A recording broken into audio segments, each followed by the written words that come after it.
Hello बच्चों, हमने पढ़ा था पद्माकर का प्रकृति वर्णन। किस तरह से बसंत आता है और चारों दिशाओं में, चाहे वो दुनिया हो, चाहे वो प्रकृति हो, चाहे इंसान हो, चाहे पशु हो, चाहे पक्षी हो, सब में किस तरह से बसंत का आगमन दिखाई देता है।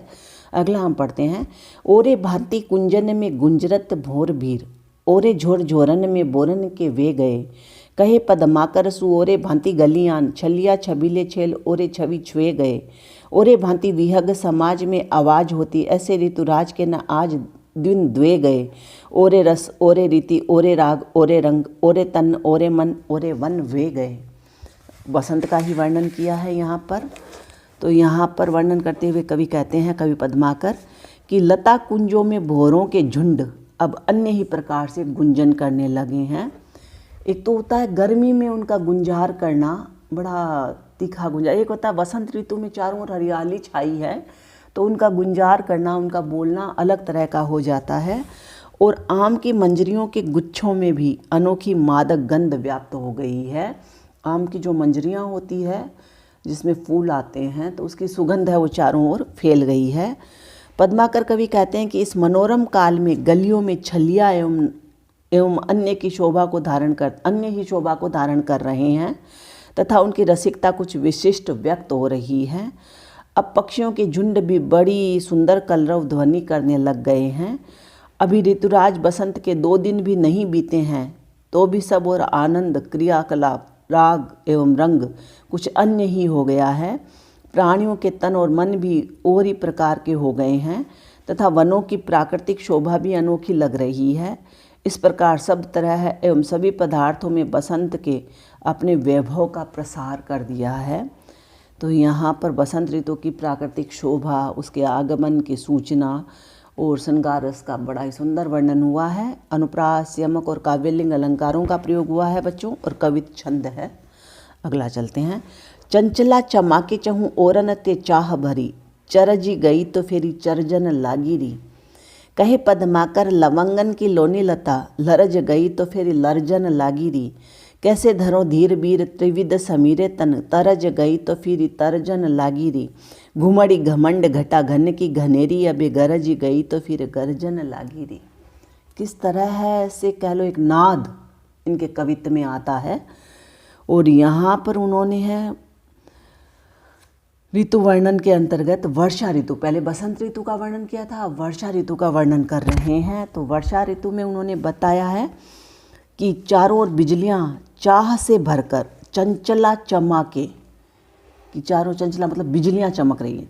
तो बिजलियाँ चारों ओर चहूँ ओरन ते चाह भरी, कि अपनी चाह से भरकर यानी लगातार चमकने लगी।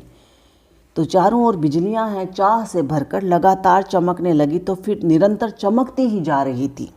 चरजी गई तो अगर वो चमक रही थी तो फिर चरजन लागी रही, चमकती ही रही। कहे पद्माकर लवंगन की लोनी लता, बिजलियों का चमकना निरंतर चलता रहा। कवि पद्माकर कहते हैं कि लौंग की सुकुमार लताएं, कोमल लताएं जब एक बार कंपित होने लगी, कांपने लगी, लरज गई तो फिर लर्जन लागी रही। एक बार अगर कांपने लगी तो फिर निरंतर कंपायमान होती ही रही तथा उनका हिलना डुलना लगातार चलता रहा। कैसे धरो धीर बीर त्रिविध समीरे तन, ऐसे में नायिका नायक को लक्ष्य करके कहने लगी कि हे प्रियतम, ऐसे मनोरम समय में मैं कैसे धैर्य धारण करूं, क्योंकि अब तरज गई तो फिर तर्जन लागी रही, क्योंकि अब शीतल, मंद एवं सुगंधित तीनों तरह की हवाएं मेरे शरीर को कंपित भयभीत कर रही हैं। और अब ये तीनों तरह की हवाएं निरंतर बढ़ती हुई वियोग वेदना से ग्रस्त मेरे शरीर को कंपित करती ही जा रही है। घुमड़ी घमंड घटा घन की घनेरी अबे, तो अब बादलों की गर्वीली, बड़ी जोर शोर से आवाज़ करने वाली गर्वीली घटा उमड़ घुमड़ कर गरजने लग गई। गरजी गई तो फिर गर्जन लागी रही, तो फिर अगर एक बार वो गरजने लगी तो फिर लगातार गरजती ही रही, अर्थात निरंतर गर्जना करती हुई मुझे व्यथित करती रही, नायिका कह रही हैं। तो यहाँ पर है वर्षा ऋतु का वर्णन हुआ है और प्रकृति का उद्दीपन चित्रण हुआ है। विप्रलम्ब श्रृंगार की मति दशा का वर्णन हुआ है। अनुप्रास, यमक और काव्यलिंग अलंकारों का प्रयोग हुआ है और कवित छंद प्रयुक्त हुआ है। आगे चलते हैं। आई हो खेलन फागियाँ वृष भानुपुरी ते सखी संग लीने, त्यों पदमाकर गावती गीत रिझावती हाव बताई नवीने, कंचन की पिचकी कर में लिए केसरी के रंग सो अंग भीने, छोटी सी छाती छुटी अलके अति बेस की छोटी बड़ी परवीने। अब बरसाने से है राधा के साथ में अनेक गोपियाँ भी आई हैं श्री कृष्ण के साथ होली खेलने या ब्रज में होली खेलने। तो उनका वर्णन करते हुए और ऋतु वर्णन के अंतर्गत ही वर्णन करते हुए यहाँ पर पद्माकर कहते हैं, इसमें राधा और अपने उनकी सखियों का गोकुल में यानी ब्रज में आने होली खेलने के लिए का वर्णन किया गया है। तो राधा कहती है कि आई हो खेलन फागियाँ वृषभानुपुरी ते सखी संग लीने, कि अपने पिता राजा वृषभानु की नगरी अर्थात बरसाना से अपनी सखियों को साथ लेकर यहाँ गोकुल में फाग खेलने आई। त्यों पद्माकर गावती गीत रिझावती हाव बताई प्रवीणे। कवि पद्माकर वर्णन करते हुए कहते हैं कि राधा और उसकी सखियाँ मधुर गीत गाती हैं और अनेक नई नई चेष्टाएं हाव भाव आदि करती हुई लोगों को अपनी ओर आकर्षित करती हैं। कंचन की पिचकी कर में लिए केसरी के रंग सो अंग भीने, उनके हाथों में सोने की पिचकारी है और केसर के रंग के समान उसका कांति युक्त शरीर कुछ गीला एवं सुगंध से सुवासित है।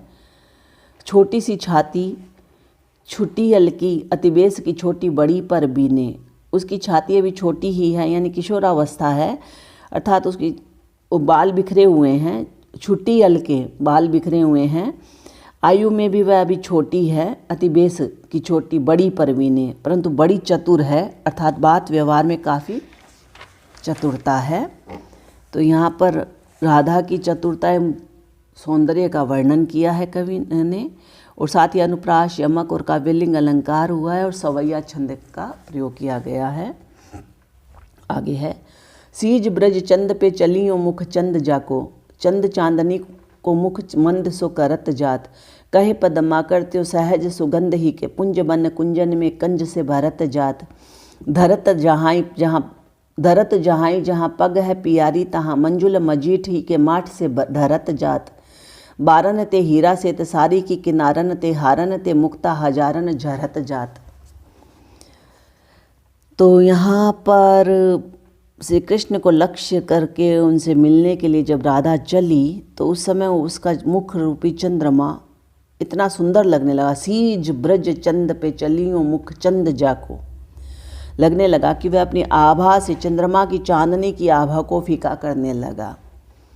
कि सीज ब्रज चंद, जो ब्रज के चंद्रमा हैं यानी कृष्ण, उनकी शीतलता से चलियों मुख चंद जाको, और उनकी मुख की शीतलता को सुंदरता को देखकर चंद चांदनी को मुख मंद सो करत जात। तो चंद्रमा की चांदनी की आभा भी है वो फीकी करने लगी या होने लगी।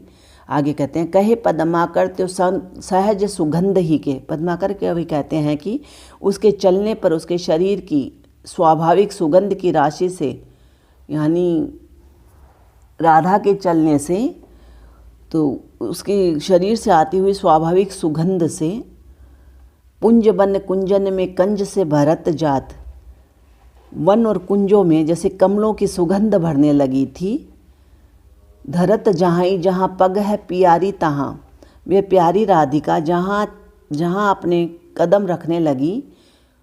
मंजुल मजीठ ही के माठ से ढरत जात, वहाँ वहाँ सुंदर मजीठ के, मजीठ होता है रंग जिसको आलता बोलते हैं, तो मजीठ के घड़े ढुलकने लगे, अर्थात उसके चरणों के महावर अंकित होने लगी। बारन ते हीरा से त साड़ी की किनारन ते, उसकी साड़ी के किनारों के हिलने से अनेक हीरे तथा हृदय परिस्थित हार से, हारन ते मुक्ता हजारन झरत जात, और उसके हिलने से अनेक हीरे तथा हृदय परिस्थित हार से हजारों मोती झरते हुए दिखाई देने लगे। तो साड़ी पर खचित जो सलमा सितारे थे के साथ हीरे झिलमिला रहे थे, तो छाती के हार पर मोती चमक रहे थे।